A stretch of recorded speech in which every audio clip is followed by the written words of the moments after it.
The Detroit Pistons were one of the surprising teams in the latter half of the last season. Without being at full strength, they won the majority of their games post-All-Star break and made the playoffs. But now they have one of the best young cores in the entire NBA and a legit dark horse MVP candidate. With numerous young players in their early 20s just ready to break out, as well as an all-NBA caliber player to lead them, the Detroit Pistons are posed to take the NBA by storm and be the breakout team of the 2025-26 season. Welcome to 30 Teams in 30 Days. Let's get into the Detroit Pistons. This new era of Detroit basketball starts with Cade Cunningham. Last year, Cade had a breakout season. He averaged 29 points, 6 rebounds, and 9 assists per game while shooting around 36% from 3. He made his first, but certainly not his last, All-NBA and All-Star teams. Cade is emerging as a fan favorite both on and off the court, with his attitude and his playstyle being the blend of the past and the present. He has a control of the game like no other. He's not the most dynamic athlete in the world, but he is one of the strongest guards in the game with a mastery of positioning, leveraging, and body control. He is one of the best post-scoring point guards that we have ever seen. And I'm not talking about that post fade that we see in guys like SGA and Jalen Brunson. No, I'm talking about the dream shake. I'm talking about the shimmy. I'm talking about the post hook.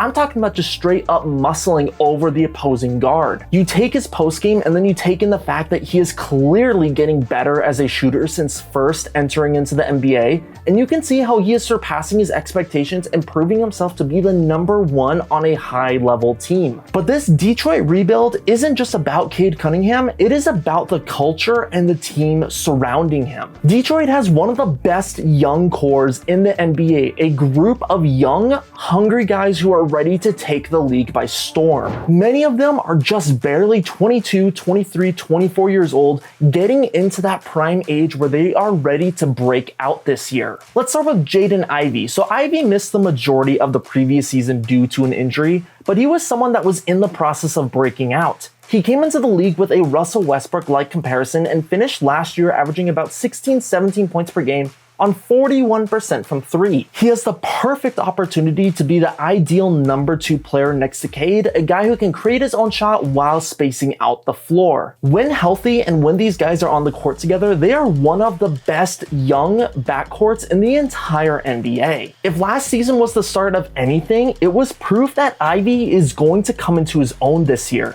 And another star wing going alongside him is Ausar Thompson. Like Ivey, Thompson will be only 23 years old at the end of the season, but he is already one of the league's best finishers, athletes, and an amazing perimeter defender. He does hurt this team's spacing as Thompson has absolutely zero outside game. However, advanced stats show that didn't really affect Detroit's offense too much. Now, Detroit is in the bottom half of all teams when it comes to three-point shooting. With the improved spacing that the Pistons are adding in this offseason, I think that's only going to allow Thompson to grow as a player, and we all know what he is as a defender. Not only do they have two elite young wings, but they also have great big men to go alongside that, Isaiah Stewart and Jalen Duren. Now, Stewart is coming off of a season where his box score stats dipped. He played more time coming off of the bench. However, he excelled as one of the league's best energy guys and as a key rotational player. He's a mobile big and switch defender who I think benefits from playing in the pick and roll with a player like Cunningham.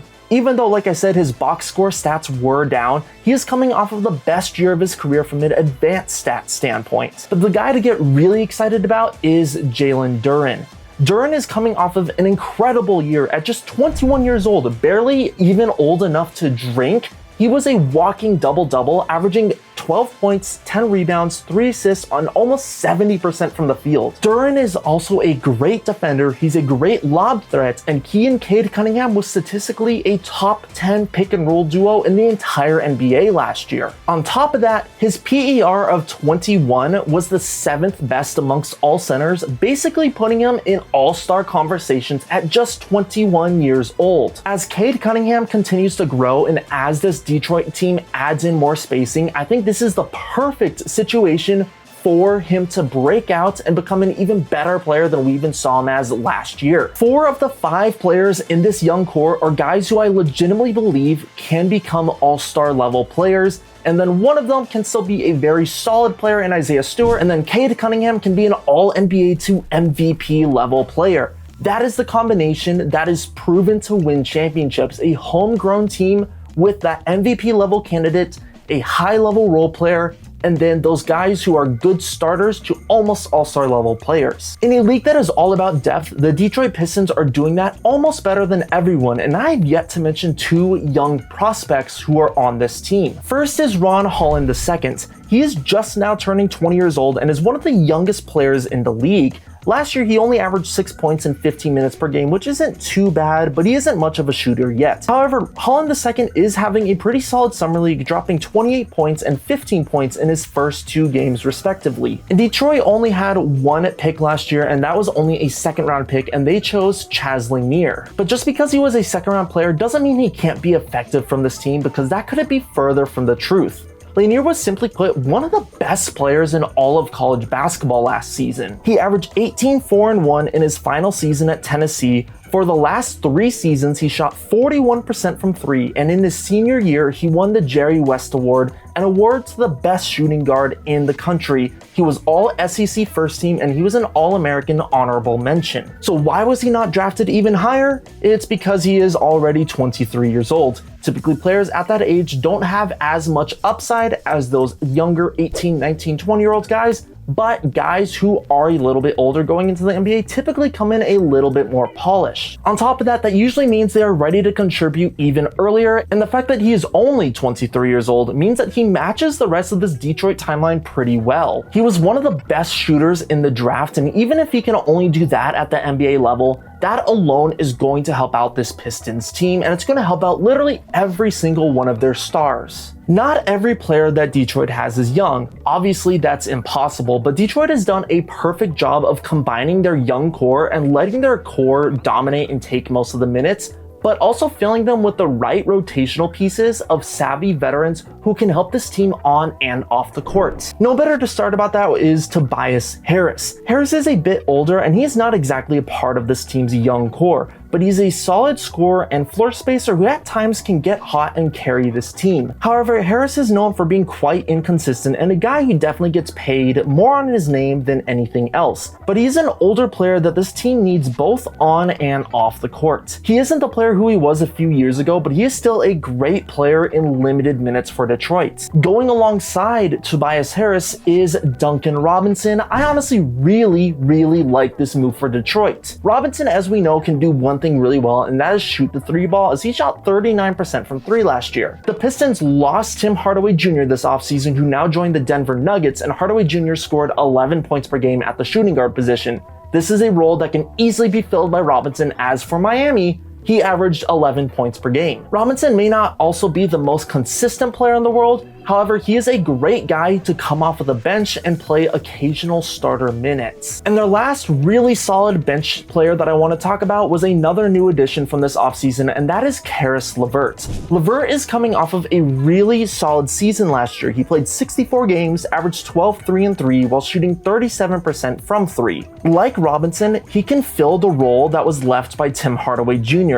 Caris LeVert also adds valuable shot creation to this team, and especially to their bench, something that really hurt this Detroit team last year, as they could not create shots outside of Cade Cunningham. I don't think Caris LeVert is going to be this team's second best shot creator. I really hope not, and I really hope that is where we see Jaden Ivey take a step. But as a 3rd or 4th guy, and as a guy to come off of the bench, he is the perfect guy to be creating shots for this team. He's not much of a defender, but that didn't affect him too much, as he was one of the best players for Atlanta, making their offense better by 7 points per 100 possessions. And when talking about the Detroit Pistons, I have to talk about the elephant in the room, and that is Malik Beasley. So if you don't know, Malik Beasley is currently being investigated by the government for allegedly having a part in betting on NBA games. Because of this, he's a free agent, and all contract talks with him have basically stopped because of the ongoing investigation. For the sake of Detroit, I genuinely hope that nothing comes out of this, and for the sake of the league as well, because these kind of scandals are really hurting the league, but maybe that's what you get for throwing betting advertisements in our face literally every 30 seconds. But talking from a pure basketball standpoint, I really like what Malik Beasley adds to this team.